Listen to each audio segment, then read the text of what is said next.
잠시 후 2022 한국행정학회 학예공동학술대회 한국주민자치중앙회 기획 세션이 열립니다.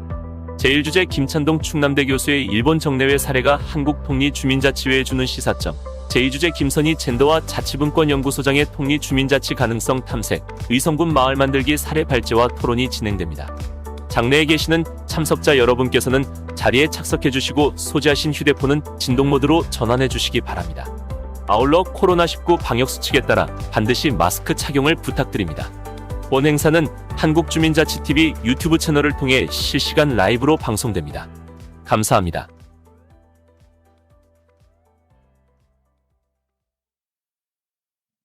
예, 감사합니다. 오늘 그 여수 주민자치회 위원님들께서 많이 참석하신 것 같습니다. 예, 반갑습니다.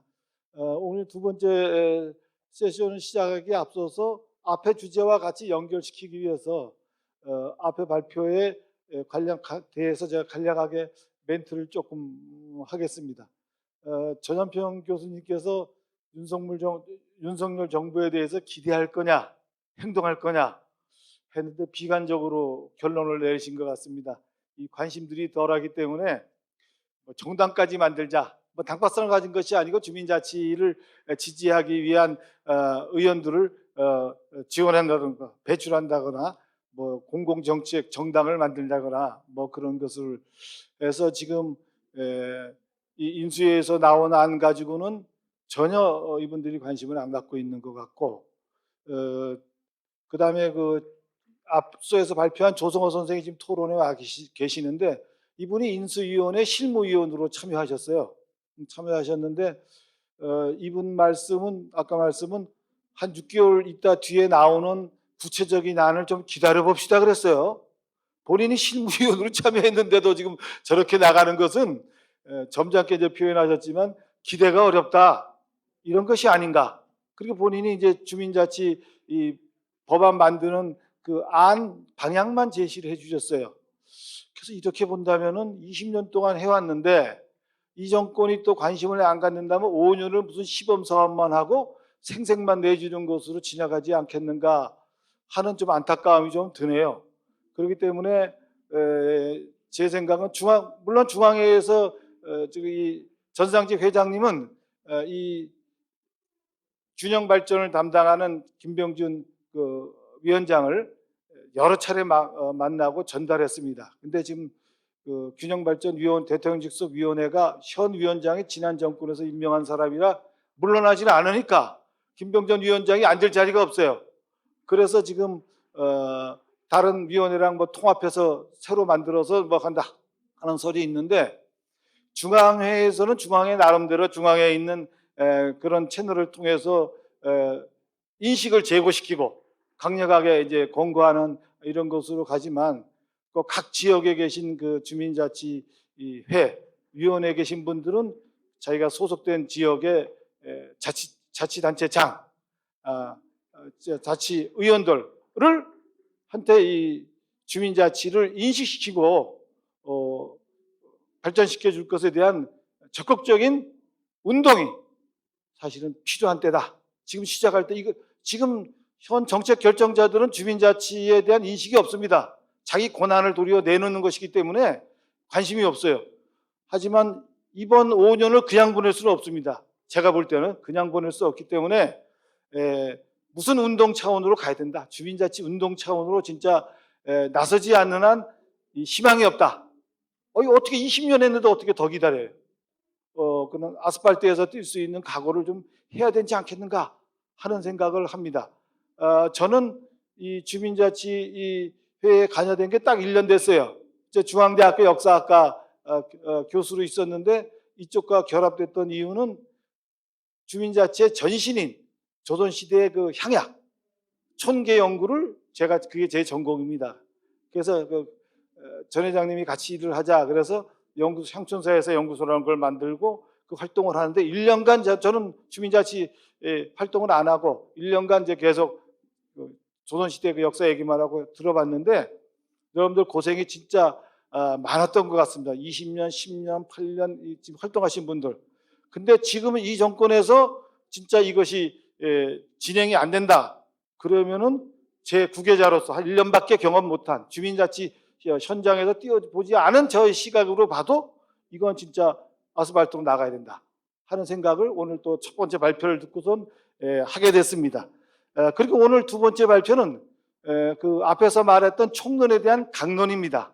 그래서 앞에서 그 조성호 교수가 그 사례를 영국 페리시 사례, 일본 사례, 미국 사례를 비교하면서 이제 그 주민자치 기본법에 대한 방향을 말씀하셨는데 첫 번째 발표는 그 일본 정례에서의 주민자치 운동에 대한 운영에 대한 것을 발표하기로 했고 두 번째 발표는 김선희 박사가 직접 의성에서 마을 만들기 사업으로 직접 뛰었습니다.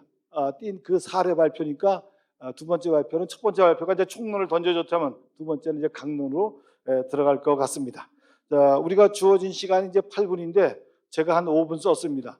그래서 시간을 좀 줄이고 토론을 더 많이 하도록 하겠습니다. 그래서 두 분 발표자들께서는 20분 이내, 15분이면 더 좋습니다. 그리고 또 질문해 주실 것이 있으면 플로어에서 얼마든지 진행을 해 주셔서 이 짧은 시간이지만 의미 있는 시간이 되도록 하겠습니다. 먼저 첫 번째 발표로 충남대 김찬동 교수께서 일본 정례의 사례가 한국 통리 주민자치에 주는 시사점이란 주제로 발표해 주시겠습니다. 부탁합니다.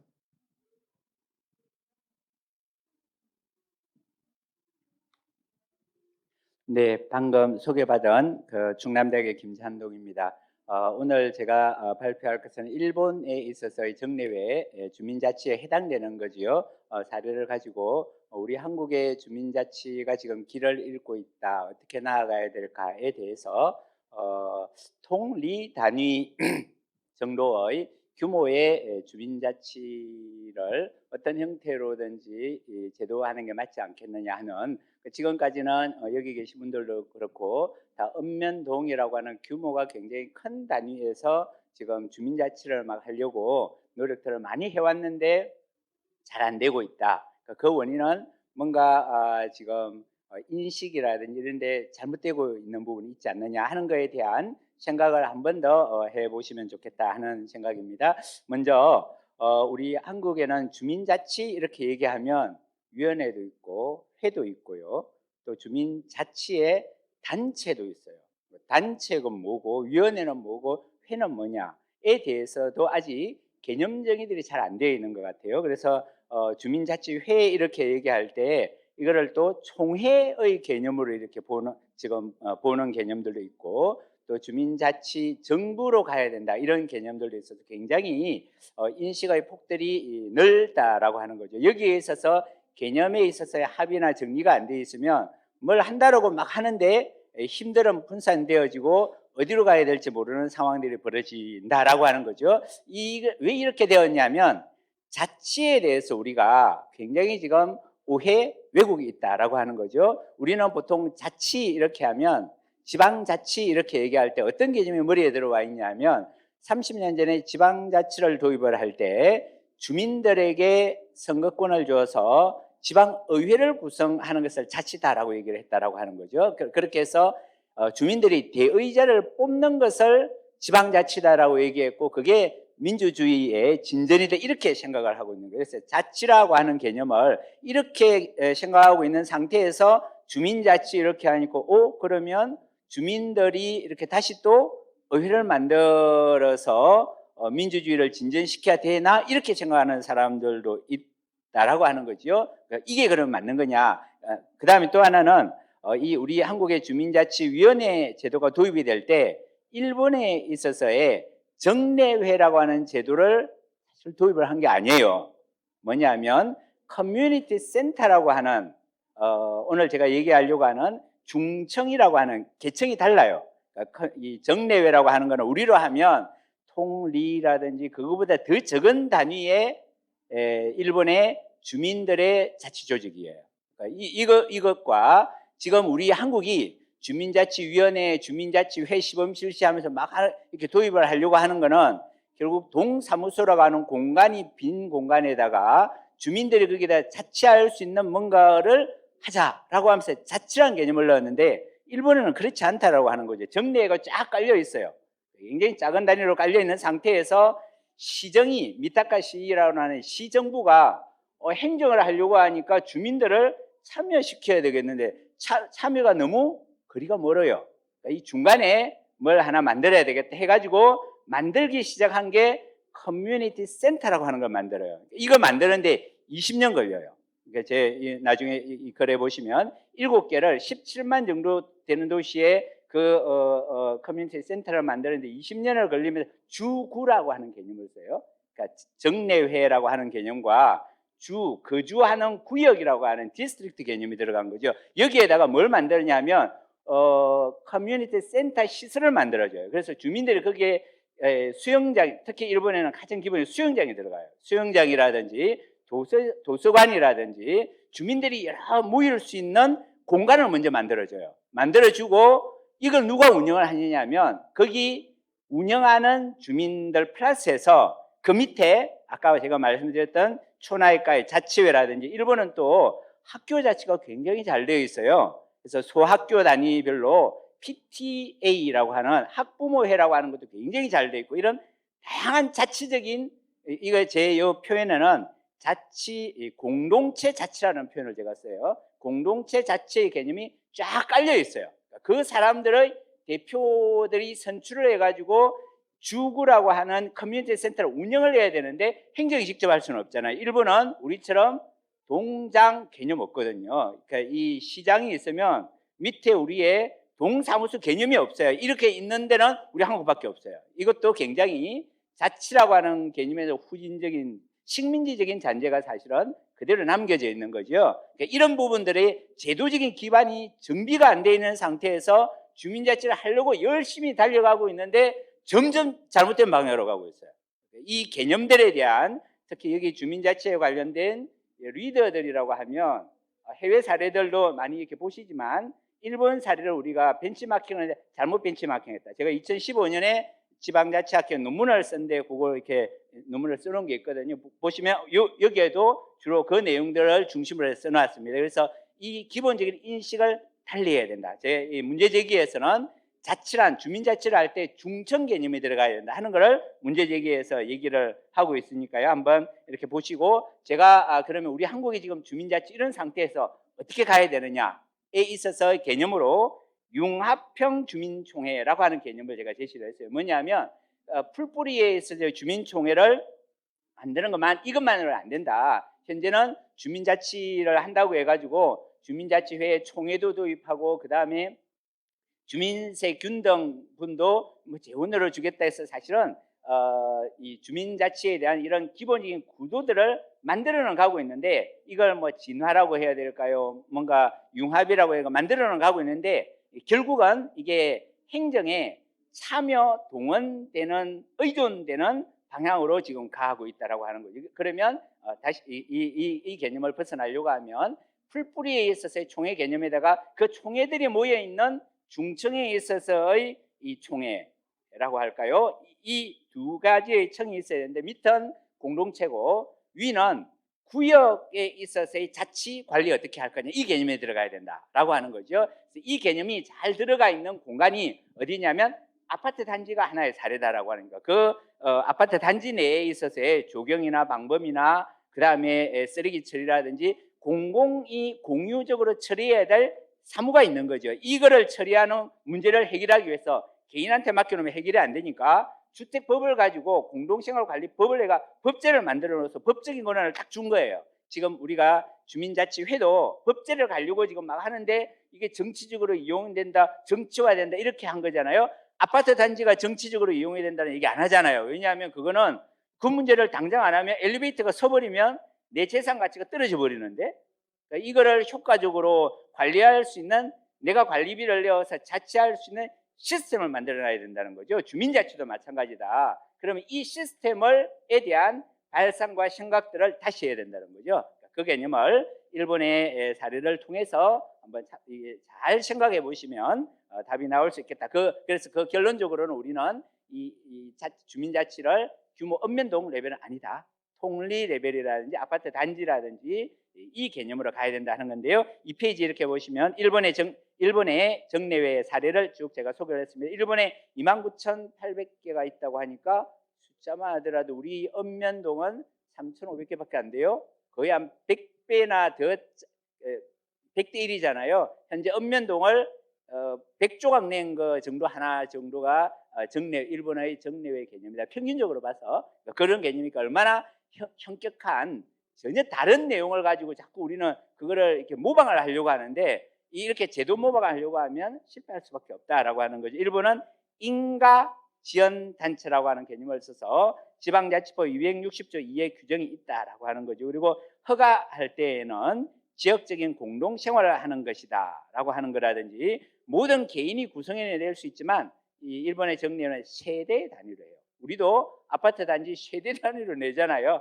유사한 개념들이 들어가 있는 걸 우리가 볼 수가 있고 또 일본도 아까 말씀드렸듯이 커뮤니티 정책이라고 하는 것이 있다라고 하는 거죠. 일본도 도시화가 되니까 정례에 가입 잘 안 해요.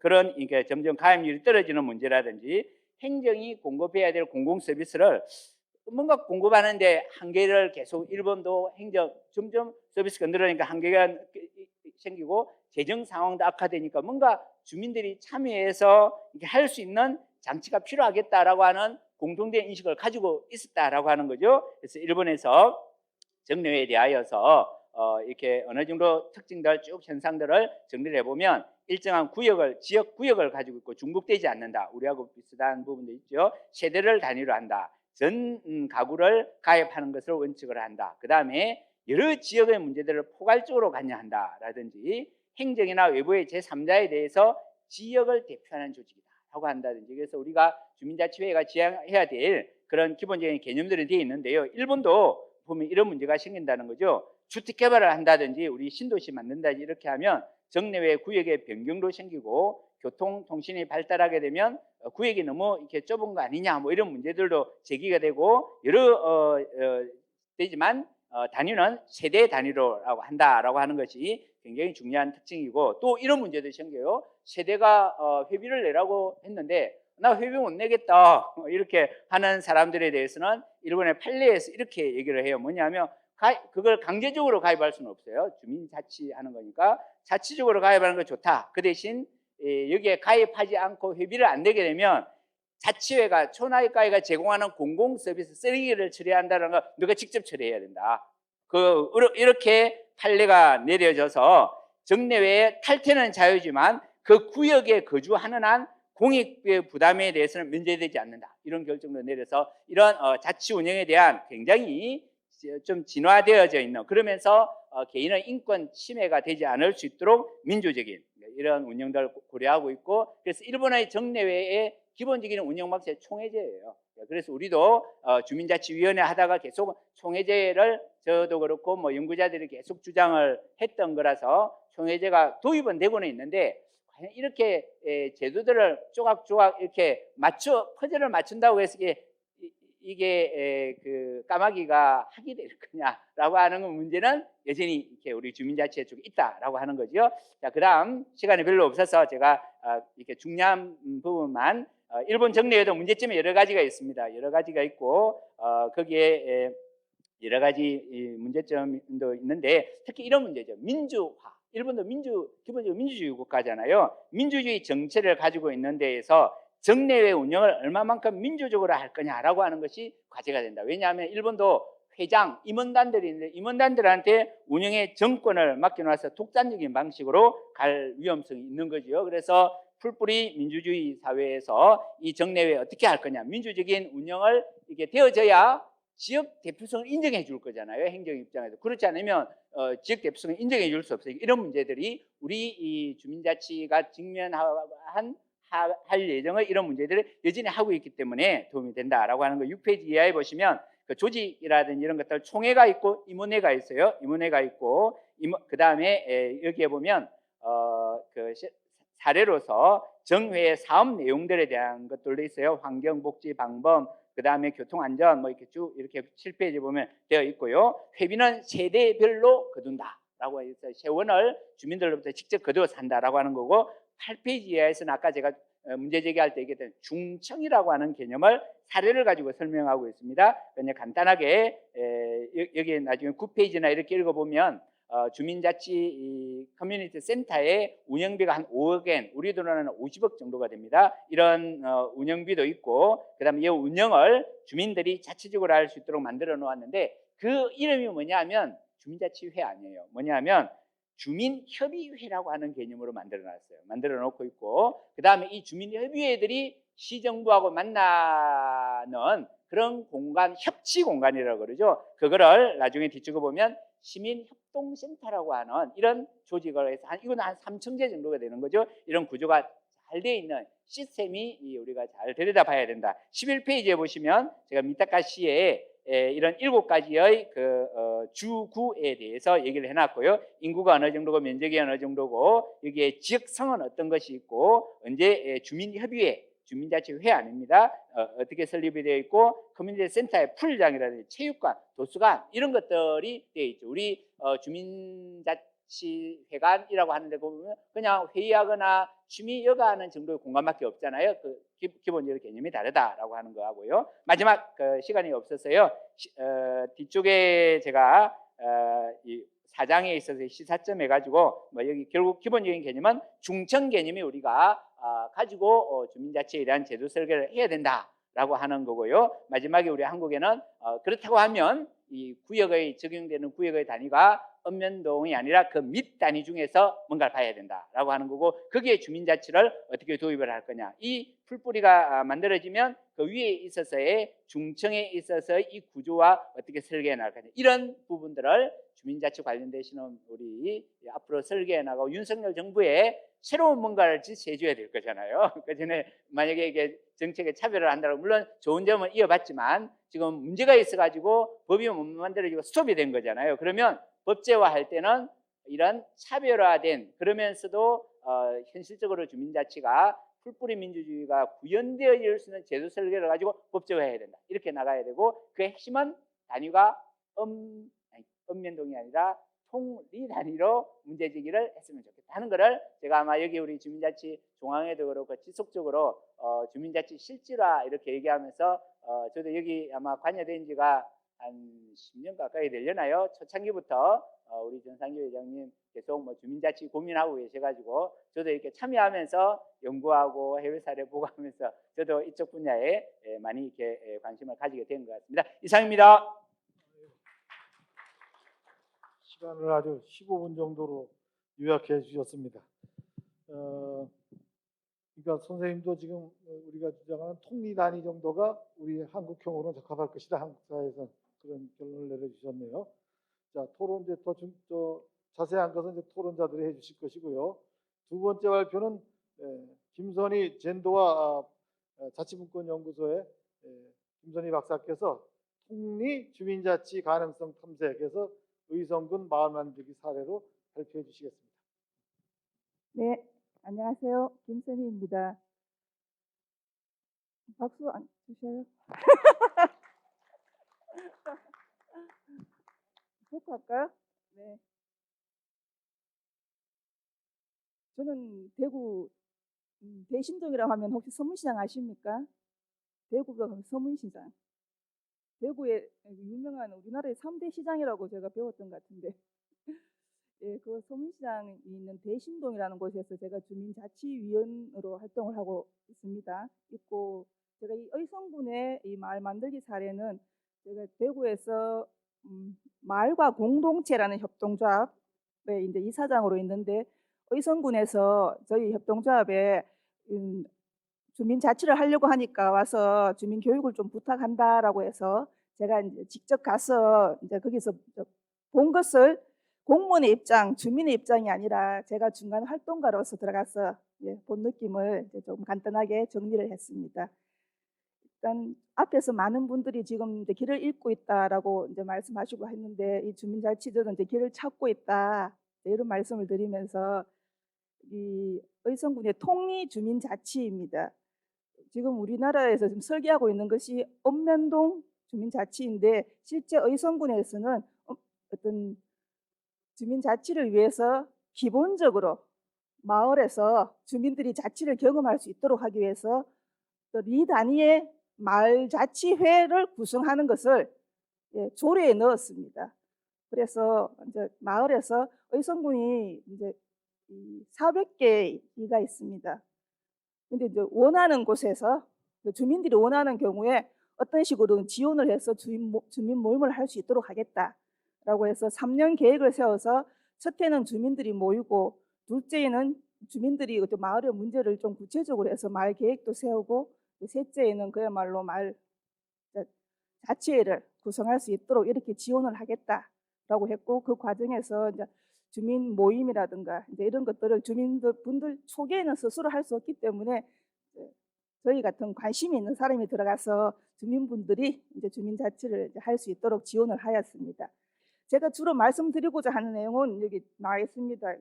페이지 21쪽에 왜 통리 주민자치가 필요한가 하는 것, 그리고 의성군이 어떤 식으로 행정적 지원을 하게 된 배경과 내용들, 그리고 실제 의성군이 이제 만들어낸 마을자치의 비전, 전략 과제들을 간단하게 이제 말씀드리고 이제 마을자치 활동 사례를 말씀드리고 제가 생각하기에 통리 주민자치 가능성 그리고 실제 의성군의 사례에서 이제 문제점이 뭐였는가 간단하게 한 2가지 정도 말씀을 드리고자 합니다. 글씨 크게 되어 있습니다. 그죠? 한국의 지방자치 앞에서 발표하시는 분들이 말씀하셨습니다. 우리는 그야말로 지방자치가 주민자치가 아니라 단체자치다. 다시 말하면 단체장을 뽑는 것이 자치라고 생각하는 경향이 있고 제도적으로 거기에 집중되어 있었습니다. 그런데 실제 이 주민자치라는 것은 결국 일정한 지역에서 내가 내 지역의 생활을 한번 결정해보는 결정권을 갖는 어떤 분권의 차원에서 굉장히 중요하다고 생각합니다. 이 분권이라는 것은 그냥 권한을 나눈다는 거잖아요. 중앙의 권한을 지방자치단체의 권한을 주민에게 나누는 이 분권을 경험하는 과정으로서 이 주민자치가 굉장히 의미가 있다는 생각을 하면서 왜 통리 주민자치인가 했을 때 결국 많은 분들이 읍면동 주민자치도 안 되는데 통리 주민자치가 되겠느냐 이렇게 말씀하십니다. 읍면동이 안 되기 때문에 통리 주민자치를 하는 겁니다. 다시 말하면 기본에 충실한 기초 체력을 키우기 위한 과정으로서 내가 직접 참여할 수 있는 기회가 통리 단위에서 많겠습니까? 읍면동 단위에서 많겠습니까? 당연히 통리 단위에서 많겠죠. 그런 점에서 실제 의성에 가보니까 한 이에 가구가 37가구다. 근데 그중에 몇 분 어르신은 요양원에 가 계시고 또 몇 분 또 아주머니는 애 봐주러 도시로 가고 뭐 이렇게 해서 뭐 주민이 70명, 80명, 100명 뭐 이렇게 되는데 거기서 자치가 가능한가 했을 때 실제 3년 정도 해서 한 80개의 마을 위해서 이미 자치회를 이제 만드는 과정 또 그중에서 이제 몇 개 마을은 3년 차 마을은 벌써 마을 자치회를 만들었습니다. 실제 이제 되겠는가 했는데 해보니까 되더라고요. 근데 문제가 뭐냐면 행정의 차원에서는 이 빨리빨리 만들어야 되니까 다른 지역에도 어떤 식으로든 준비해서 하세요라고 하는데 제가 보기에는 되는 마을은 하고 안 되는 마을은 그냥 될 때까지 지켜봐 주는 것 이게 필요한데 실제 우리의 행정 과정에서는 그게 쉽지 않다는 겁니다. 그럼 이 과정을 견딜 수 있을 것인가? 아니면 포기할 것인가? 조금 전에 앞에 발표하시면서 전연평 교수님이 어떻게 행동할 것인가라고 했는데 어떻게 행동할 것인가라는 차원에서 저는 초기에는 행정이 좀 지원해 준다면 이제 행정이 어느 정도까지 지원하느냐 하는 문제 때문에 지금 이제 좀 비판적인 측면도 있지만 또 시민단체가 정파성을 가진 시민단체의 개입이라는 점에서 실제 우리나라의 현실적으로는 주민자치의 어떤 지원 과정이 좀 문제가 되기도 했지만 초기 단계에서는 분명히 행정이 어떤 식으로든 꼼꼼하게 계획해서 지원하는 것 저는 그게 이제 필요하다는 제 말씀을 좀 드리고 싶고요. 그 과정에서 보면 23쪽 이제 이런 부분에 제가 간단하게 정리해 놓았습니다. 자료가 있다고 하시니까 자료집이 있으니까 한번 보시면 제가 그래서 이제 지방자치 특히 주민자치가 같은 경우는 행정은 결과를 내야 되니까 뭐 단기간에 뭘 만들어내고, 특히 대표적으로 어떤 도시재생사업 같은 경우에 건물을 만들어내고 눈에 보이는 건물 만들어내지만 그 이후에 그 건물이 텅텅 빕니다. 자, 그런 점에서 의성군에서의 마을자치는 어쨌든 주민이 모이는 것, 첫 해는 모일 수만 있는 것만 하더라도 성과다.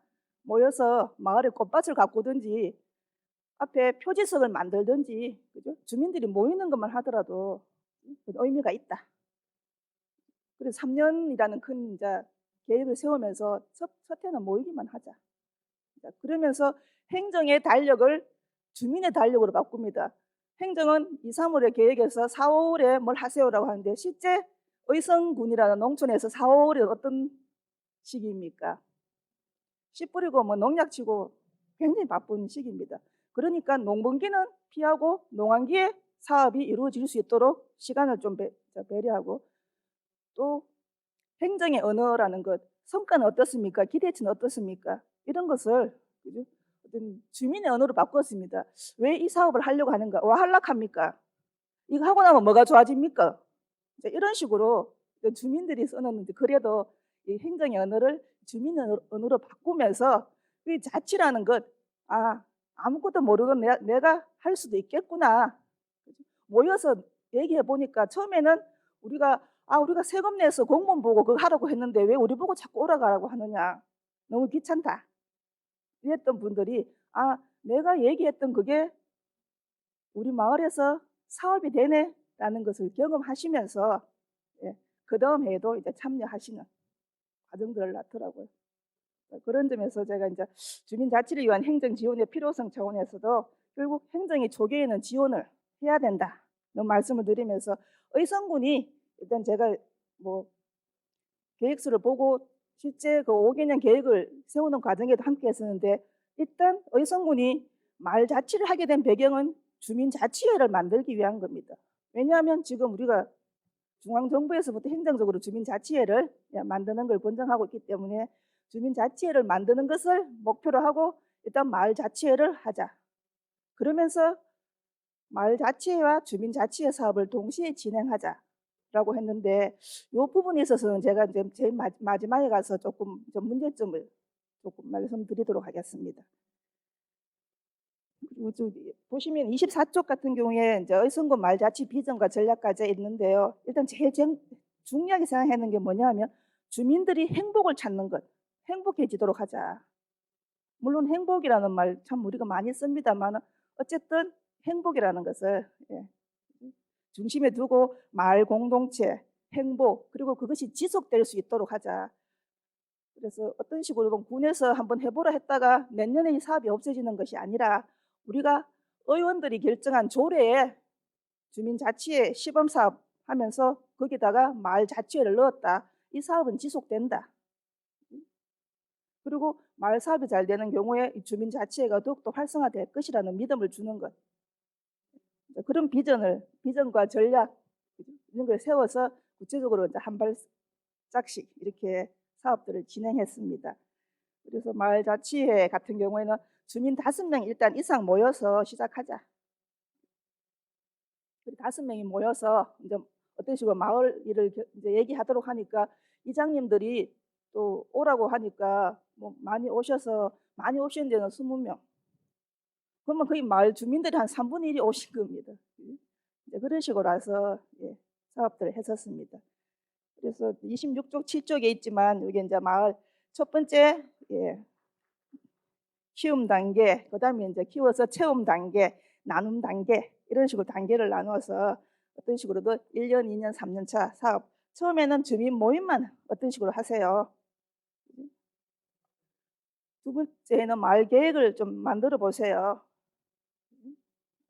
그리고 세 번째 이제 3년 차에는 마을 관련 조직을 만들어 보세요. 이런 식으로 한 겁니다. 앞서 선생님들께서 발표하시면서도 결국 어떤 조직화가 중요하다라고 하셨는데, 만나서 한번 얘기해서 마을 조직을 한번 만들어 보십시오. 우리 이제 곧 있다가 뭐 저 세상 갈 사람들인데 이런 말씀들 많이 하셨습니다. 가시기 전에 내 살던 마을 좀 어떻게든 계획 좀 세워놓고 가십시오. 이런 식으로 말씀드리면서 이제 사업들을 했었습니다. 사업들을 했고요. 그리고 이게 이제 마을자치회 이제 결국 마을자치회 성장 과정이 아니라 형성 과정이라고 할 수 있겠는데 이제 요 3년 차 사업을 통해서 이제 마을자치회를 만들도록 했었다는 그 말씀을 드리면서 뒤에 보면 이제 마을자치회 같은 경우에 마을 계획을 작성하는 방법을 제가 조금 전에 말씀드렸습니다. 이 행정의 언어를 마을의 주민들의 언어로 바꾸었다. 그래서 29쪽에도 보면 이제 필요성 같은 경우도 뭐 필요성이 아니라 왜 이 사업을 하려고 하십니까? 그리고 성과도 이 사업하고 나면 뭐가 좋아집니까? 마을 입구에 뭐 꽃밭을 좀 만들면 아무래도 꽃 보면 기분이 좋아지겠지. 그럼 그 일을 누가 하면 좋겠습니까? 그럼 우리 마을에 꽃 좋아하는 누가 있고 옆 마을에 누군가 보니까 집에 다육이 잘 키워놨더라. 그럼 그 가서 좀 배우지 뭐. 이제 이런 식으로 해서 이웃 마을에도 가보고 이렇게 하면서 이제 마을 자치 위한 사업들을 했었습니다. 그리고 마을 자치 활동 관련해서는 이제 지금도 밴드를 만들어서 밴드에 계속 소식을 올리고 마을마다 이렇게 소식을 올리고 해서 오늘 마을에 어떤 일이 일어나고 있구나 하는 소식도 올리고 또 이렇게 이제 소식지도 만듭니다. 마을에 조금 이제 젊은 분이 있을 경우에는 이제 소식지를 만들어서 같이 다른 마을도 이제 볼 수 있도록 만들어서 이제 소식지로 밴드에 올리고 이런 식으로 합니다. 그런 점에서 이제 조금 말씀드리면 이 통리 주민자치 가능성과 문제점 관련해서 특히 여기 이제 주민자치, 마을자치에 관심 있는 분들 계시니까 저는 플로에서 많은 말씀들을 하시지 않을까라는 생각 드는데요. 일단 마을자치 경험은 주민자치회를 하기 위한 아주 중요한 과정이라는 생각을 합니다. 그런 점에서 행정은 주민이 스스로 결정할 수 있을 때까지는 주민의 역량 강화를 위한 지원을 하는 것을 원칙으로 해야 된다. 그리고 좀 더 기다려줄 필요가 있다. 그래서 결국 마을에서 활동 경험은 향후 우리가 만들게 된 주민자치회 활동을 보다 지속적으로 보다 풍부하게 해줄 것이다 라는 것을 제가 이제 지원 활동을 하면서 느꼈는데요.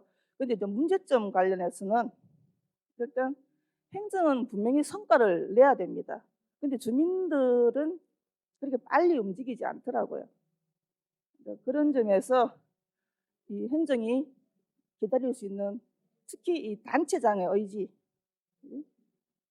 그리고 이제 중간 활동가의 리더십을 우리가 기대할 수 있을 것인가 하는 부분, 이제 현실적인 부분입니다.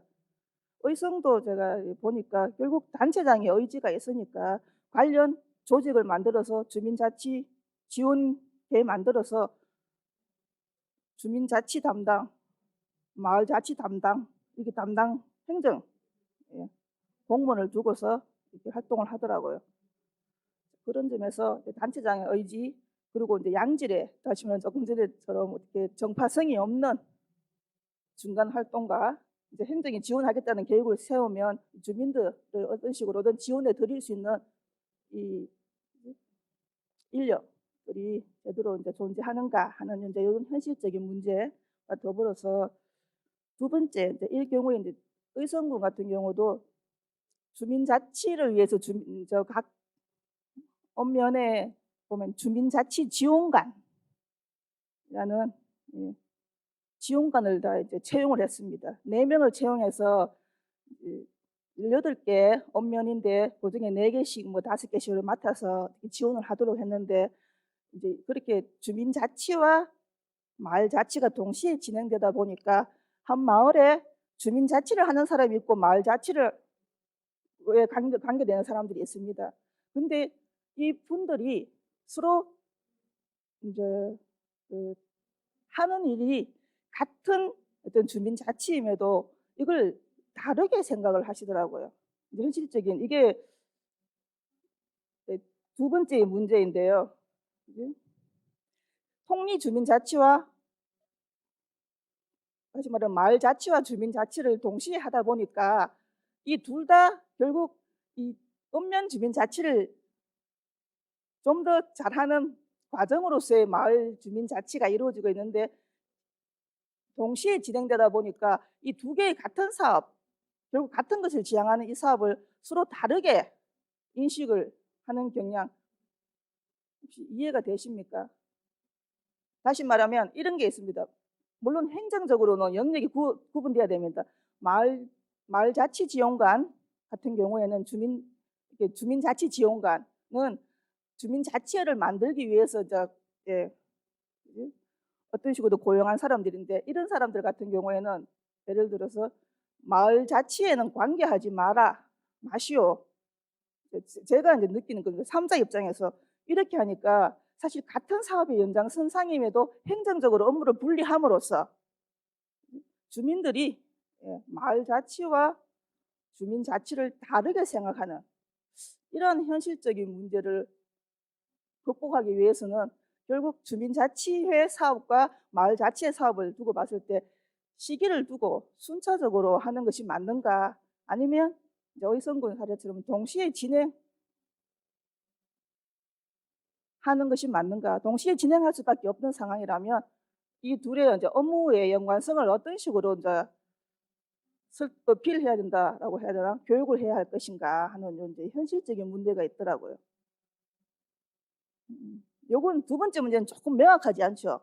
제가 첫 번째 문제 같은 경우는 과연 이 단체장 의지 그리고 중간 활동가를 확보할 수 있을 것인가 하는 문제, 이제 통리 주민자치를 위해서는. 그리고 두 번째 같은 경우에 어떤 주민자치에 대한 선행 학습이 아니면 경험이 충분하지 않는 경우에 이 마을자치와 주민자치를 분리해서 생각하는 경향들이 있더라라는 것은 저희 경험입니다. 그런 점에서 이런 문제를 우리가 어떻게 해결할 수 있을 것인가, 이런 의문을 남기면서 제 발표는 여기서 마치도록 하겠습니다. 네, 감사합니다. 마을자치와 주민자치가, 그러니까 주민자치 밑에 마을자치가 있는 것으로 보는 거죠. 지금 말하는 그 자꾸 혼동이 되는데, 주민자치는 이제 큰 거고 읍면동 단위고, 마을자치는 그 니보다 더 작은 통리 니 단위. 그래서 역할이죠.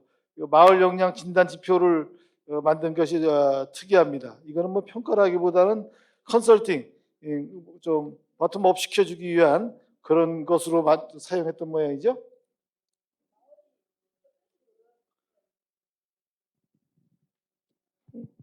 어떤 식으로든 마을이 뭔가 이렇게 우리 마을에서 이런 마을자치 사업을 하겠다라고 했을 때 저희들이 이제 그 마을의 역량을 평가할 수 있는 자료로서 알겠습니다. 활용했습니다. 자, 구체적인 것은 우리 토론자 선생님들의 말씀을 듣도록 하겠습니다. 토론자 선생님들 열심히 준비해 주셨는데, 뭐 질문이라기보다는 그 토론자 선생님들이 갖고 계신 그 내용을 코멘트하는 그런 주제인 것 같습니다. 그럼에도 불구하고 5분 이내를 좀 지켜주시기를 부탁드립니다. 먼저 그 순서에 따라서 최원호 선생님 먼저 하고 전은경 선생님, 그 다음에 이제 조성화 선생님, 이런 순으로 하도록 하겠습니다. 그 토론 그 요약문은 여러분들이 지금 세 종류를 다 받았으리라고 생각합니다. 카톨릭 대학의 최원호 선생님 부탁합니다. 예, 오늘 주민자치하고 그 관련된 발표 주제는 이전 세션도 그렇고 되게 그 통리주민자치를 주제로 기획을 하신 것 같아요. 근데 이제 통리주민자치를 어떻게 이해하느냐에 따라서는 제가 이 기획에 대해서 긍정적으로 평가할 수도 있고 다소 비판적으로 평가할 수도 있습니다. 무슨 말씀이냐면은 우리나라는 이제 기초지자체가 시군구로 돼 있죠. 시군구는 세계적으로 보면 굉장히 큰 규모입니다. 적어도 이제 인구로 보면은 세계적으로도 굉장히 큰 기초지자체고, 과거에는 이제 읍면자치를 했었죠. 그러니까 시군구가 굉장히 이 규모가 크다 보니까는 근린자치, 주민자치는 이제 협약, 좁은 구역에서 근린자치를 하는 게 더 적합한 측면이 분명히 있습니다. 그래서 이제 주민자치를 읍면동으로 이제 설정을 해서 주민자치위원회나 주민자치회를 구성을 했는데, 그것도 넓다라는 이제 인식이 있는 것 같아요. 그래서 이제 통리로 하는 게 어떠냐라고 해서 오늘 이제 기획 주제를 설정한 것 같은데, 근린자치라는 면에서 보면은 일리가 있고 의미가 있는 부분이 있습니다. 다만 읍면동을 대체하는 것으로서 통리를 설정하는 것은 저는 그다지 찬성하지 않습니다. 통리와 읍면동은 중층적으로 서로 기능을 해서 주민자치를 발전적으로 그 모델을 만들어 나가는 거야 제가 반대할 이유가 없는데, 이를테면은 서울 같은 경우에는 인구 1,000만에 동이 420개 정도이기 때문에 인구가 2만 명이 넘죠. 2만 명이 넘는데도 사실은 면적은 그다지 넓지 않습니다. 근데 그 의성군이나 담양군 여기 사례도 소개가 되어 있는데, 의성군에 리가 400개라고 해요. 400개면은 한 리당 한 100명이 산단 말이죠. 그러니까 일본도 그렇고 고령화된 선진국 같은 경우 아예 지방이 소멸하고 있어요. 그러니까 마을의 정주 여건이 점점 안 좋아지는 거죠. 초등학교도 없어지고 우체국도 없어지고 보건소도 없어지고, 그러니까 지방 소멸할 수밖에 없는 거죠. 그러니까 100명 정도의 리에서 자치를 할 수 있는 여건이 충분하냐 이런 얘기죠. 그래서 이제 일본 같은 경우에도 그래서 네트워킹을 중요시해요. 자원을 이제 공유하는 거죠. 그리고 콤팩트화를 중요시해요. 100명이 리에서 드문드문 한두 가구씩 떨어져서 살면 더더욱이 정주 기능이 어려워지는 거잖아요. 그러니까 촐랑은 콤팩트화하고 그걸 네트워킹 하는 거죠. 그래서 자원을 공유하고 하는 거죠. 그래서 이제 좁은 협약에서 주민자치가 적합한 측면이 분명히 있기는 하나, 최근에 인구 소멸, 재정 절벽, 또 반대로 또 요즘 코로나 때문에 저희가 학회도 줌으로 하거든요. 그럼 요전에 보면은 외국 학자들도 실시간으로 줌으로 연결해서 해요. 교통 통신 발달하고 해가지고 근린의 의미가 오히려 더 확장될 필요도 있다라는 거죠. 그래서 읍면동 자치하고 통리 이 주민자치는 병존할 수 있는 모델이라고 저는 생각을 합니다. 대체하는 모델이 아니고, 그런 부분을 일단 말씀드리고 싶습니다. 이상입니다. 선생님께서는 그 인구가 지금 소멸하는 이 상황 속에서의 주민자치 모델을 어떻게 만들어야 될 것인가, 이런 것에 대한 문제 제기를 해주셨습니다. 다음은 전은경 교수님 부탁합니다. 네, 안녕하세요. 전은경이라고 합니다. 네, 제가 저는 토론의 제목을 조금 좁혀서 주민자치회는 어디에 설치해야 하는가라는 그런 질문을 하면서 토론을 해보도록 하겠습니다. 현재의 주민자치위원회의 설치 단위는 행정구역, 맨 일설의 행정구역, 말단 행정구역인 읍면동에 설치되어 있습니다. 근데 이제 읍면동이 구획화되는 원리는, 구획화되는 방법, 원리는 철저하게 행정의 원리에 의해서 구획화되는 거죠.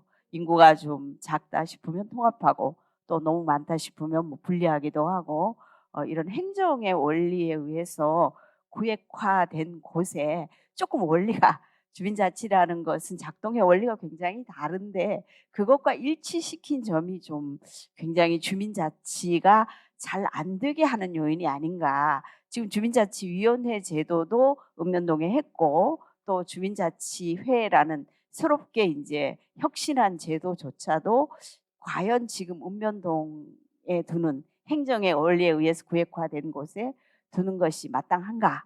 이제 이런 질문을 좀 해보고 싶습니다. 필요하다면 이거 조금 좀 내리고 이러는 어떤 좀 혁신적인 조치가 필요하지 않는가, 이제 그런 생각입니다. 조금 두 번째로 가면 이제 김찬동 박사님의 일본 정례회 사례라든가 또 경북 의성의 마을 만들기 사례들을 소개해 주셨는데, 저는 그 정례회 사례를 들을 때마다 아니 뺏길 때 좀 잘 뺏기지, 도대체 우리 정부는 이상하게 뺏겨가지고 우리를 이렇게 고생을 시키냐, 그렇죠? 정말 뺏기는 걸 너무 잘못했구나. 도대체 그러면 그때의 그 지식사회는 뭘 하고 있었나, 이런 생각이 되게 많이 드는 부분입니다. 굉장히 낮은 단위의 조직들로 시작해서 이렇게 조금 올라가는 그런 제도인데 그런 생각이 들었고요. 그다음에 이제 두 번째 우리 의성군 사례 같은 경우는 이게 이제 들불처럼 번진 그 마을 만들기 혹은 마을 공동체라는 그런 어떤 사업들하고 너무 비슷한데 도시 사업하고 좀 틀린 점은 여기는 이제 마을 전체를 대상으로 했다는 거고 도시 같은 경우는 작은 그런 어떤 모임들 서울 같은 경우는 뭐 3명 이상만 모이면 마을 공동체 사업을 할 수 있도록 지원하겠습니다. 이렇게 된 것과는 이제 조금 차이점이 있는 것 같아요. 근데 굉장히 좀 공통적인 점은 서울이나 그 여기나 이거 주민자치랑 너무 상관없이 진행되는 사업이라는 게 문제이죠. 서울 같은 경우는 주민자치회는 가만히 두고 아무런 지원을 하지 않은 채 굉장히 부정적인 평가를 하고 여기는 뭐 자리만 차지하고 일은 안 하는 뭐 약간 좀 그런 조직이다라는 그런 인식을 가지고 이쪽은 아무런 지원을 하지 않은 채 굉장히 많은 예산 서울 같은 경우 뭐 굉장히 그 어마어마한 예산을 마을 만들기에다가 줘서 이제 일을 하기 시작한 거죠. 근데 이거는 철저하게 뭐 봉사가 아니라 어떤 그 뭐 사업비라든가 뭐 인건비라든가 이런 걸 받으면서 하는 사업이었죠. 근데 이게 두 개가 인제 연결되지 않은 채 있다 보니까 심지어는 이게 인제 주민자치위원회 쪽에서는 이거 뭐냐. 우리 똑같이 마을을 위해서 일하는데 저쪽은 지원을 해 주고 우리는 왜 안 해 주냐." 이 두 개가 연결되지 않았던 것 같아요. 지금 우리 그 의성 사례에서도 지금 그 문제가 제가 좀 명확히 좀 질문하고 싶었는데 설명을 통해서 아직도 그 문제가 해소되지 않은 채 있는 것 같아요. 이걸 담당하는 조직도 행자부도 다르고 시도도 다르고 시군구에서도 주민자치 담당하는 그 담당부도 따로 있고 이쪽 따로 있으면서 연계 갖지 않는 거 이것은 오히려 전체적으로 급기야는 주민자치라는 마을 단위의 어떤 지역 단위의 자치를 훼손하는 걸로도 갈 수 있는 그런 부분인데 '그렇게 갔구나.'라는 그런 생각이 들었습니다. 그래서 이런 것들이 이제 좀 연결한 사례가 있는가 싶어서 제가 그 3쪽 토론문 맨 마지막에 보면 우리나라에서 제가 조금 계속 찾아봐도 지금 담양군, 전남 담양군만이 그 이 주민자치하고 마을자치를 연동해서 조례를 만들어 놓고 조직을 설계한 것 같아요. 실제로 제가 이것이 얼마나 여기에 나와 있는 것처럼 잘 작동되고 또 가치들이 실현되고 있는지 이런 건 지금 잘 모르지만 적어도 이 틀을 보면 마을 단위의 마을자치와 또 그 읍면동 단위의 주민자치가 각각의 자치성을 가지면서 읍면동 단위의 주민자치로도 이어지고 또 나아가서 담양군 전체의 주민자치와도 이어지게 설계되어 있다는 점에서 이 담양 사례가 뭐 주는 그 시사점이 좀 굉장히 크다 이런 생각을 했습니다. 뭐 그런 정도이고요. 그다음에 이제 조금 그 뭐 끝 부분에 좀 하고 싶은 말은 현재 인제 계속 반복되고 있는 그런 어떤 그 조치 중에 하나가 이 소위 법정동하고 행정동이 다르지 않습니까? 근데 반드시 주민자치위원회는 주민자치 조직은 어 행정동에다 두게 되어 있거든요. 그래서 어느 지역에 가 보면 여기는 둘이 도대체 완전히 다른 지역인데 예 행정동 두 개의 세 개의 법정동이 모여서 하나의 행정동을 구성하면서 하나의 주민자치회로 작동되는 경우들이 되게 많이 보이거든요. 그래서 이거는 최소한 우리가 좀 이 법정동이라는 건 나름대로 뭐 인구가 좀 작아지든 지역이든 뭐 어떤 지역이든 간에 역사성을 가지고 있다고 보면 적어도 이런 정도는 좀 존중하는 주민자치회 설계가 되어야 되지 않는가라는 그런 생각이 들고요. 그다음에 이제 농촌 같은 경우 지금 리 단위가 뭐 리장님들이 나름대로 그 주민의 대표성을 갖는 채로 뽑힌다니까 이미 자치의 경험이 요 단위에서 익숙하게 발전해 있는데 이거를 이용하지 않고 좀 엉뚱한 설계를 해 가지고 새롭게 어떤 걸 한다는 거 자체가 조금 제도가 좀 기존의 것들을 존중하지 않는 이미 학습된 부분들을 존중하지 않는 측면이 있지 않는가. 물론 통이라든가 이런 부분은 좀 다르지만 적어도 농촌의 리라든가 이런 거는 그런 게 좀 존중되면 좋겠다라는 그런 생각이 들었습니다. 그리고 이제 또 하나는 왜 이렇게 획일화하려고 할까? 전국을 다 똑같이 하려고 할까? 뭐 계속되는 거 주민자치의 진정한 가치가 그 지역의 자기 결정권 문제인데 우리가 이걸 뭐 전체 동을 다 털어서 하나로 하든 뭐 어떻게 하든 간에 이런 결정권들을 오히려 주민들에게 돌려주면 우리가 좀 합리적으로 이걸 우리가 결정을 해서 운영해 가면 좋겠는데 왜 정부 제도는 늘 도시 뭐 최근에 와서 농촌이라는 부분이 조금 감안되기는 하지만 주민자치 뭐 표준조례안 이런 거 보면 아주 똑같이 만들어서 환경이 완전히 다른데 이렇게 하는 것들이 조금 개선됐으면 좋겠다라는 그런 생각을 했습니다. 네, 이상입니다. 그 3페이지에 나가면서 그 제안해 준 그 제안이 상당히 그 합리적이다 하는 생각이 듭니다. 마지막 그 토론자로는 조성호 선생님 토론이신데 뭐 아까 발표회도 좀 하고 이제 그러셨는데 이 조 선생은 그래도 그 인수위원회 실무위원회에서 직접 활동을 하신 분이기 때문에 그 너무 중립적인 얘기를 정권 눈치 보고 하지 말고 본인이 참여하면서 윤석열 이 정부의 주민자치에 대한 인식이나 뭐 몇 달 있다 더 구체적으로 나올 것이다 하는데 느낌을 어떻게 받았는지 일을 하면서 그런 거 좀 노골적으로 한번 얘기해 보세요. 예. 지금 아마 제가 볼 때는 주민자치 모델 개선도 지금 조금 늦어지지 않을까 싶습니다. 왜냐하면은 지금 자치분권위원회하고 균형발전위원회 지금 인수인계 문제도 아직 지금 확정이 안 됐고 또 그리고 그게 빨리 매듭이 지어야지 종합계획을 수립하는데 자치분권 종합계획을 수립하게 되는데 그런 것들이 조금씩 딜레이 되고 있다는 측면에서 제가 볼 때는 앞으로는 이런 대통령위원회나 정무직은 법을 만들어서 임기가 끝나면은 미국처럼 같이 그만두고 같이 입각하는 그런 법률을 만들어야 될 것 같아요. 근데 지금도 보면은 뭐 국민권익위원회라든가 이런 부분들 또 국가인권위원회 이런 부분들이 임기가 남았기 때문에 그만두지 않는 경우가 많은데 정무직은 저하고 임기를 같이 하도록 하는 게 맞다는 말씀을 드리고 저는 읍면동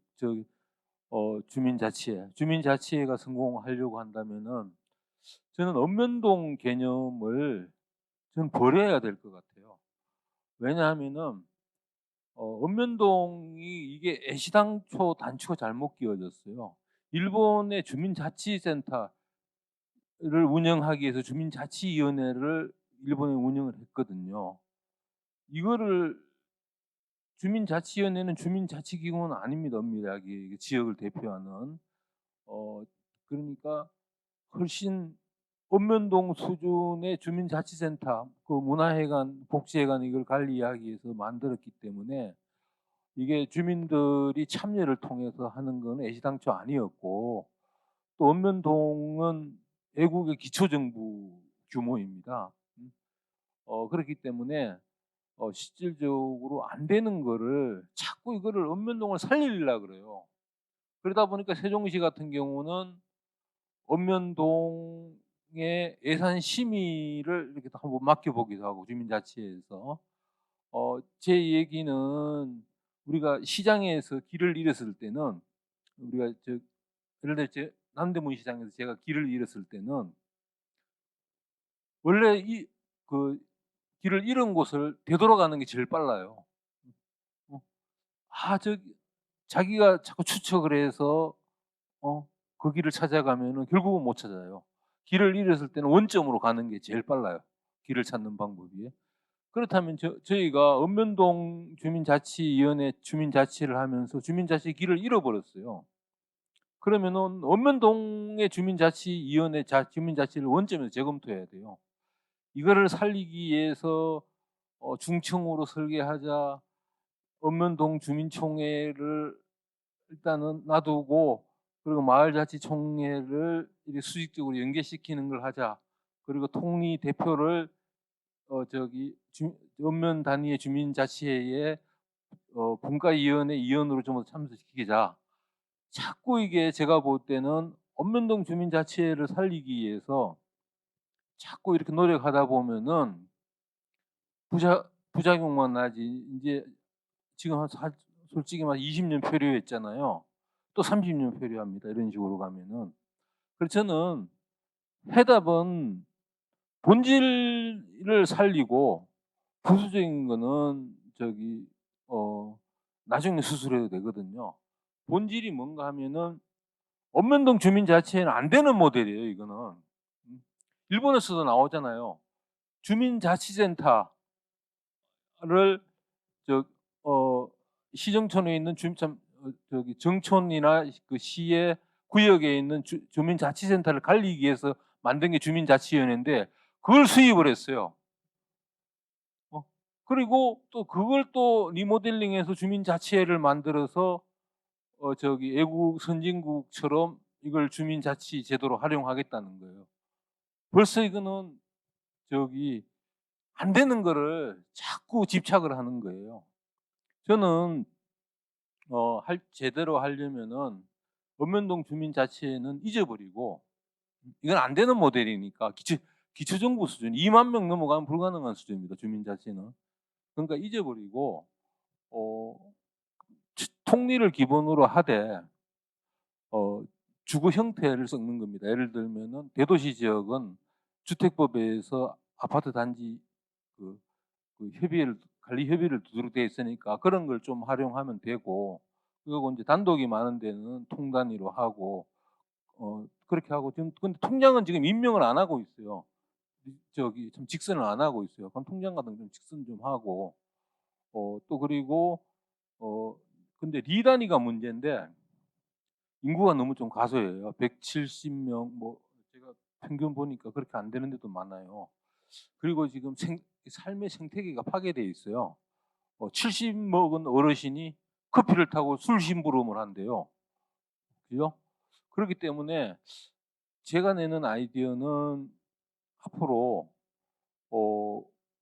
아마 일본이 3, 4개의 부락을 합쳐가지고 자치회를 두거든요. 근데 우리도 그 리 단위나 면 단위로 가면은 생활권이 같은 데가 많아요.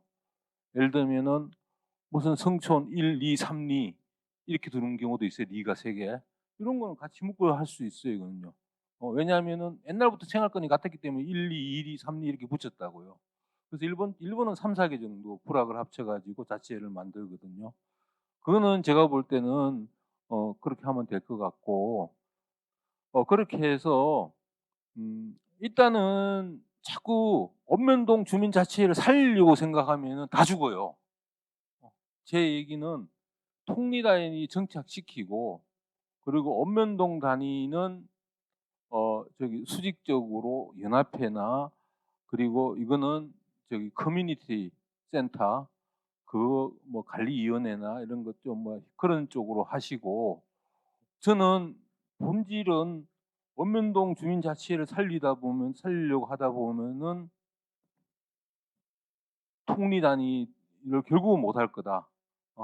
그러니까 제 얘기는 본질은 통리 단위 주민자치회를 그거를 메인으로 보고, 읍면동 주민자치회는 이걸 중청화할 것인지 그런 거는 자꾸 연연해 하면은 아무것도 안 되니까 우리도 선진국식으로 가자는 거죠. 일단은 통리 단위를 정착시키고 읍면동 수준은 그건 차후로 생각하자는 거죠. 조 선생님의 의견이 상당히 일리가 있는데, 공무원 정부 측에서 보려면 행정동을 활용할 수밖에 없기 때문에 이건 근본을 다 지각 변동시켜야 되는 것이기 때문에 이건 국가 통수권자의 비상한 계획단 없이는 뭐 이루어질 수 없는 지금 그런 이제 상황이 되고, 지금 주민자치는 사실 주민자치가 아니잖아요. 구성원의 자발성, 자율적 운영, 재정적 자립, 그 다음에 가치가 필요하잖아요. 공동체 윤리의식이 갖춰야 되잖아요. 서로 협동, 소통, 봉사 이런 건데 이게 지금 기본이 안 돼 있는 상황에서 지금 이게 짜진 상태라 참 실타래 같이 얽혀 있어요. 제가 자꾸 얘기하지만 지금 외국 사례를 많이 들어서 이걸 만들었는데, 제가 8월 달에 전라북도 이 남원의 이반 마을에 가서 이제 학술 대회를 크게 합니다. 남원시 지원받아서 그 마을은요, 그 1700년대 초반에 그 향약을 시행했어요. 그러다가 일제 시대에 또 향약을 시행하고 끝나고 나니까 해방 후에는 향약이란 말 안 쓰고 이동협동조합이라고 바꿨다가 그 1968년에는 새마을회로 바꿨어요. 근데 150가구입니다, 지금. 150가구면 한 5, 600명 정도 되는 데인데, 이거는 자체적으로 공유지 갖고 수입도 해갖고 돈도 한 3만 원씩 나눠주고 장학금 100만 원도 주고 아주 자립적으로 잘 살아요. 그 우리의 전통적 기반을 주민자치회로 그대로 집어넣으면서 그런 걸 있는 데를 찾아서 만들면서 이렇게 거길 시범사업하고 나갔어야 되는데, 새롭게 조직을 해버려서 우리의 전통 기반 돼 있는 주민 스스로 주민의 구성의 자발성이에요. 누구든지 거기에 들어가요. 왜 거기 들어가면 도리어 공유지를 임대를 1,500만 원 1년에 줘서 돈을 많지 않아도 3만 원씩 나눠줘요. 이렇게 돼 있는 우리 전통이 있었어요. 근데 그건 깡그리 무시하고 외국 사례를 갖다 놓고선 막 갖다 그냥 이것도 저것도 아닌 것. 왜? 사례들이랑은 그 역사적 배경 속에서 나온 것이기 때문에 그 역사적 배경이 틀리면 완전히 기반이 틀린 거예요. 그래서 이걸 어떻게 새롭게 전통적인 것과 연결시킬 수도 없고, 너무 산업이 발달해서 참 이게 어려운, 제가 이게 자꾸 들여다봐도 이거 참 어렵다. 하여튼 이런 생각을 하게 됩니다. 제가 시간을 많이 쪼아가지고 50분까지인데도 아직 이제 한 5분 정도 남았습니다. 그래서 여기 훌러여 계신 우리 여수의 그 주민자치 그 위원님들의 의견을 들을 수 있어서 질문을 받도록 하겠습니다. 뭐 기탄 없이 말씀해 주시기 바랍니다. 예, 오늘 발제부 잘 들었고요. 우리 김찬동 박사님이나 우리 조성호 박사님께 여쭤보려고 하는데요. 우리 도시형에서 보면은 부천시가 지금 행정동하고 법정동으로 이렇게 분류가 되어 있는데, 법정동 3개 동을 묶어서 지금 사실 광역동이라는 개념으로 지금 주민자치회를 운영하고 있고 마을자치회를 운영하고 있는 사례가 시범 실시가 되고 있는데, 실질적으로 마을자치회에서는 주민총회를 하지 않고 주민자치센터 프로그램을 운영하는 주체가 되고, 광역동에서 주민총회를 이 3개 동 법정동을 묶어서 주민총회를 지금 실시를 하고 있습니다. 근데 이제 이런 사례들이 지금 행정에서 평가가 어떻게 내려지고 있는지, 이게 시범 실시가 다른 아까 우리 전은경 교수님이 지적했던 것처럼 지금 2개 동, 3개 동을 계속 묶어서 하나의 동으로 지금 전환하는 데들이 꽤 많이 있는데요. 인구가 떨어져 나감으로써. 근데 제가 볼 때는 부천시의 이 사례가 만약에 성공 사례가 된다고 하면은 그거를 좀 더 도입을 하면 어떨까라는 그런 생각이 있는데, 우리 김찬동 교수님이나 우리 조성호 박사님께서 한번 답을 주셨으면 좋겠습니다. 예, 알겠습니다. 그다음에 그 앞에 계신 분한테 예. 손 드세요. 예. 저는 3번째인데요. 해도 되는가요? 예. 아까도 했는데 이번에는 아까는 저 큰 단위의 에서 여쭈었고요. 예. 네, 지금은 제가 아주 공감하는 부분이 있어서요. 제가 지금 마을자치회장을 하고 있습니다. 지금 논하고 있는 아까 말씀하신 데 공감이 많이 되는데요. 첫 번째 아까 저쪽 의성군 그게 사례 말씀하신 거에 대해서 주민자치하고 마을자치하고 이렇게 좀 잘 화음이 안 맞는 그런 말씀하셨는데, 가만 보니까 그 2개 조직의 행위나 중간 조직이 개입돼서 중간 조직의 그 사업장화가 되니까 문제들이 발생하지 않는가 이렇게 여겨집니다.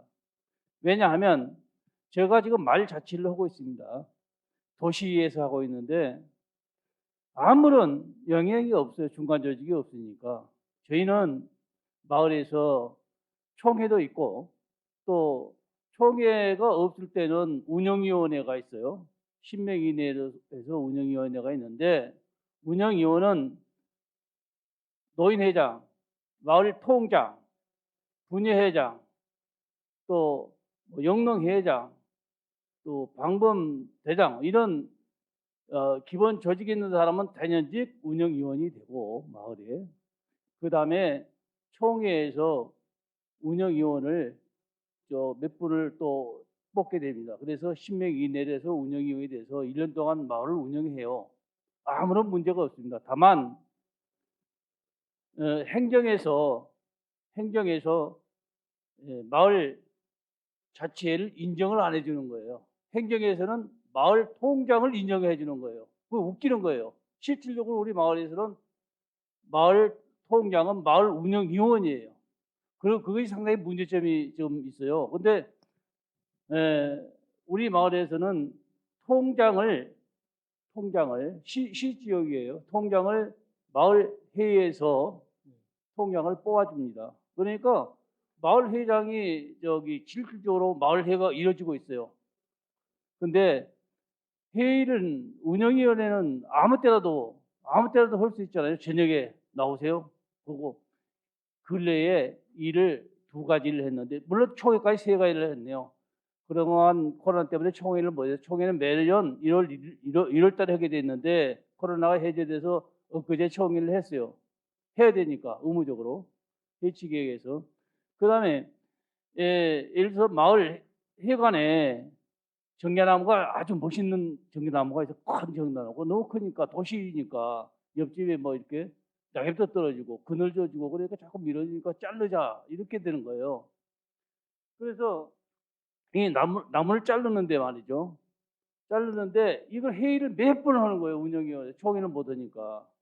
그래서 행정이 바보 행정이다.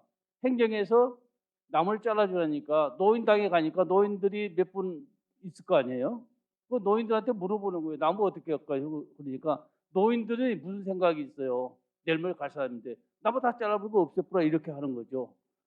그래서 다시 회의를 또 열어가지고 나무를 자르지 말고 완전히 자르지 말고 또 회관 지붕 밑에 정도까지만 이렇게 보존하는 걸 하자 이렇게 해서 회의가 잘 되는데 제가 이야기하는 거는 주민자치회가 됐든 마을회가 됐든 중간 조직에 개입되면 이거는 절대 안 된다. 이건 알겠습니다. 중간 조직이 있고 행정이 개입하고 그러면은 이것이 어떻게 자동적으로 되겠는가? 저는 지금 실질적으로 하고 있으니까 아주 재밌게 해요. 너무너무 재밌게 합니다. 맞습니다. 네, 그래서 앞으로 이 마을자치가 실질적으로 활성화되고 행정에서 마을자치를 인정해주면 더 재밌습니다. 전혀 뭐 손색이 없고 재밌고 잘 굴러가요. 나중에 알겠습니다. 한번 제 알겠습니다. 마을에 한번 네. 오시면은 벤치마킹 오시면은 제가 지금 뭐 출발 단계니까 해줄 수도 있어요. 재미있어요. 알겠습니다. 전혀 문제 없어요. 아까 주민자치하고 마을자치하고 전혀 관계 없어요. 네, 중간 조직만 배제되면 아무 이상 없습니다. 알겠습니다. 네. 전 회장님, 이상입니다. 이거 토론하면서 그런 생각이 드네요. 학자들 불러서 이론 가지고 현황 얘기하는 것도 좋지만 시군별로 찾아가서 그쪽 분들의 간담회를 열어가지고 그 운영 사례 이런 것들을 들어서 그것을 가지고 백서를 좀 꾸며가지고 우리 나름대로 대안을 만들어서 정부 측에다가 자꾸 그 지자체장한테 보내는 이런 구체성을 좀 띄는 것도 좋지 않을까. 지금 하실 말씀이 많아요. 시간이 없어서 차마 이거 못 들어주는 게 진짜 안타깝습니다. 그래서 그런 사례 보고서를 한번 만들어내면 도움이 될 것 같습니다. 예, 실제 신장호 이사님 말씀하시는 저런 이제 마을자치 사례는 전국에 엄청나게 많거든요. 단지 이거를 이제 행안부는 이게 사조직이라고 생각하고 인정을 안 합니다. 제주도의 리가 그렇게 잘 돼도 행안부는 그걸 자치조직으로 인정하지 않고 제주도 지사도 인정하지 않습니다. 이제 이런 이제 정부의 오만한 태도가 문제가 되고요. 또 하나는 이제 뭐가 있냐면 리자치를 담양군이 제일 먼저 했습니다. 근데 이게 그 부실합니다. 자, 논산시가 또 했어요. 또 부실해요. 의성이 똑같이 해놓고 또 부실하게 한 거예요. 자, 이때 담양은 군수가 주도를 하고 그냥 공무원이 주도를 했고요. 논산은 시민운동가들이 주도했고 의성도 시민운동가들이 주도했어요. 그러니까 지금 그 신장구 이사님 말씀대로 밖에서 안 오고 놔두면 저절로 할 수 있는데 밖에서 왜 와서 중간 지원 조직이 건드리냐는 거예요, 이제. 근데 중간 지원 조직이 건드려서 제가 보기에는 잘된 데는 단 한 군데도 없는 것 같습니다. 그 선거 직전에 그 김주수 의성군수한테 전화해서 이 현황을 다 좀 달라고 그랬거든요. 그랬더니만 공무원들이 선거 끝나고 난 뒤에 드리겠습니다. 선거 사무 때문에 바빠서 많이 바쁩니다. 그러길래 그러면 알겠다. 그러면 선거 끝나고 난 뒤에 이제 한번 가겠다고 그랬는데 의성 거를 사례를 한번 얘기하십시오. 최정규인가? 사촌 저기 황정규인가? 거기 아마 내가 보기에는 자치과 보고 달라면 내가 한번 자세히 분석해서 한번 분석을 해봐야 돼요. 그 사회적인 자본이다 보니까 이제 이런 것들을 실제는 앞으로 우리는 의성 사례 분석 한번 해보고요. 당진 잘한다면 당진 가서 분석 한번 해보고 논산 분석 한번 해보고 그렇죠. 신장호 이사님 같은 저런 사례도 분석하고 이런 것들을 이제는 좀 해야 되지. 예, 유형화 시켜가지고 예. 지역마다. 이 정도 가지고는 이제는 앞으로 현실화는 잘 안 되겠다. 예, 알겠습니다. 예. 안녕하십니까. 저는 여수시 충무동 주민자치원장을 4년 했고 또 8대 여수시 협의장을 했던 김정훈입니다. 근데 우리 교수님들 말씀하시는 걸 보면 현실하고는 전혀 맞지 않는 이야기를 하고 계셔요. 왜냐하면 저는 실무진에 있던 사람이기 때문에 느낀 점을 말씀드리겠습니다. 대도시나 신도시는 동주민들이 2만 명이 넘어가는 곳이 있지만은 구도심에는 5천 명이 안 되는 그 동이 많습니다. 그런데 거기서 동에서도 이렇게 주민자치회가 있는데 거기도 무슨 주민자치원들한테 아무런 도움이 없기 때문에 어쩔 수 없이 형님 동생 하는 그 체면 때문에 와서 이루어져 갖고 있거든요. 그런 걸 이끌어가는데 통별로 나눠본다면은 이 주민자치가 될 수 있을까 하는 점에서 제가 말씀을 드리고 혹시 그 정책을 쓰신다면은 대도시 또 신도시 또 구도심 같은 경우는 인구가 너무 적거든요. 그런 걸 고려해서 좀 해주셨으면 감사하겠습니다. 네, 감사합니다. 의견에 전적으로 동의합니다. 자, 그러면 이제 정리하겠습니다. 오늘 발표자 두 분께서는 말씀하실 수 있는 부분만 앞 시간에 2분씩 주더라고요. 저도 2분씩만 드리겠습니다. 자, 마이크. 예, 저도 주민자치위원을 하고 또 실제 농촌 지역에 가서 도시 지역에서 주민자치위원하고 주민자치 준비를 위해서 많이 하다가 도시 지역, 이제 농촌 지역 가 보니까 어쨌든 인구가 적지만 기본적으로 주민자치회를 제대로 하기 위해서 주민들이 효능감 있는 주민자치를 위해서 이제 리 단위에서 어떤 식으로든 마을자치회를 경험하는 것은 굉장히 의미가 있었으나 제가 마지막에 드린 말씀이 뭐냐고 하면 결국 이 둘을 위해서 이제 시너지 효과를 내겠다라고 했는데 시너지 효과를 이제 기대했었는데 이 주민자치에 대한 이런 충분히 모르지 않으면 마을자치와 주민자치를 같이 엮어서 생각하는 그런 경향들이 굉장히 낮더라. 이제 그런 점에 대해서는 행정적인 문제 말씀하셨습니다. 실제 행정적으로 담당하는 사람이 다르고 그걸 지원하는 중간 지원 활동가들이 다르기 때문에 생겨나는 문제다라는 말씀 아주 잘 들었습니다. 예. 그 행정은 국가 위에서부터 탑다운으로 내려오는 거고요. 자치는 버텀업으로 올라가는 구조로 제도가 설계가 되어야 된다는 점에서 조성호 박사님 코멘트해 주신 주민자치 제대로 하려고 하면 가장 기초인 통리가 되든 아니면 다른 이렇게 단위여도 밑에서부터 해야 된다. 전원경 교수님 얘기해 주셨던 것처럼 어디에 설치해야 되는가, 설치해야 되는 그 위치 잘못 잡았다라고 하는 거죠. 그러니까 제대로 잡아야 된다라고 하는 점에서 오늘 토론해 주신 분들의 기본적인 뭐 이렇게 공감대가 형성이 된다라고 하는 생각이 들고요. 우리 최원호 교수님 얘기해 주셨던 것처럼 농촌 지역의 인구 소모의 문제 지금 생겨나는 거죠. 과연 이게 자치할 수 있는 역량이 있냐라고 하는 부분도 생각을 해야 되는 것 같아요. 그래서 이 부분과의 관계들도 생각하면서 앞으로 주민자치를 제도화해 나가야 될 거다라고 하는 것 말씀드리겠습니다. 감사합니다. 그러면 시간이 50분 딱 됐지만 우리 전상직 회장님께 2분 코멘트 마지막 정리 코멘트 드리겠습니다. 원래 이제 통리 주민자치에 관한 문제 제기는 김찬동 교수님이 우리나라에서 제일 먼저 하셨습니다. 자치통을 만들자고 이제 그렇게 하셨는데 그 얘기 나올 쯤에 이제 어떤 문제가 제기됐냐면 읍면동에 주민자치위원회든지 회든지 만들어 놓고 주민들이 그 자치회 멤버가 아니에요.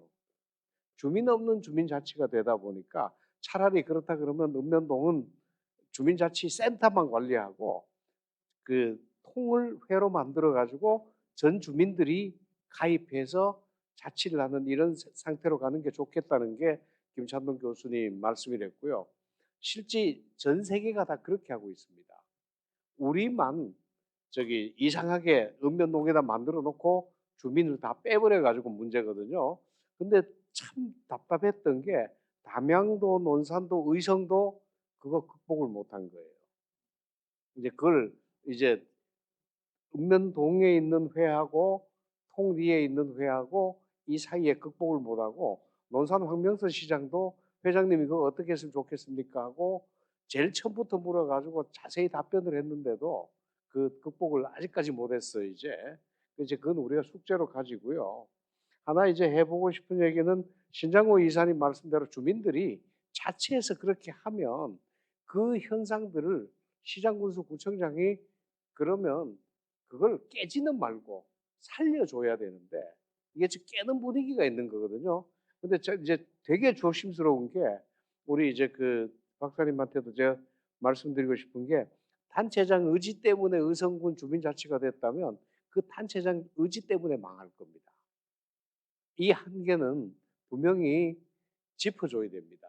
단체장 의지 때문에 되면 의지 때문에 깨져요. 이제 그러면 어떻게 해야 되느냐는 여기에 관해서 자신이 없는 사람들은 좀 한 발 물러섰으면 좋겠는데 자신이 없으면서 자꾸 나와서 개입을 하니까 저도 지금 갑갑해서 지금 시민단체를 대놓고 몰아붙이고 하는 이유가 모르면서 덤빈다 이거예요. 이제 자, 이런 면에서 우리가 이제 좀 숙제를 가졌으면 좋겠다는 생각이 듭니다. 알겠습니다. 오늘 오랜 시간 동안 발표와 토론해 주신 분들과 특히 제가 여러 군데 사회봤지만 오늘 여수에 계신 우리 주민자치위원들이 아주 열띠게 참여를 해 주신 데 대해서 우리 앞으로 우리 주민자치 발전의 희망을 제가 가졌습니다. 여러분들 감사드리면서 마치겠습니다. 감사합니다.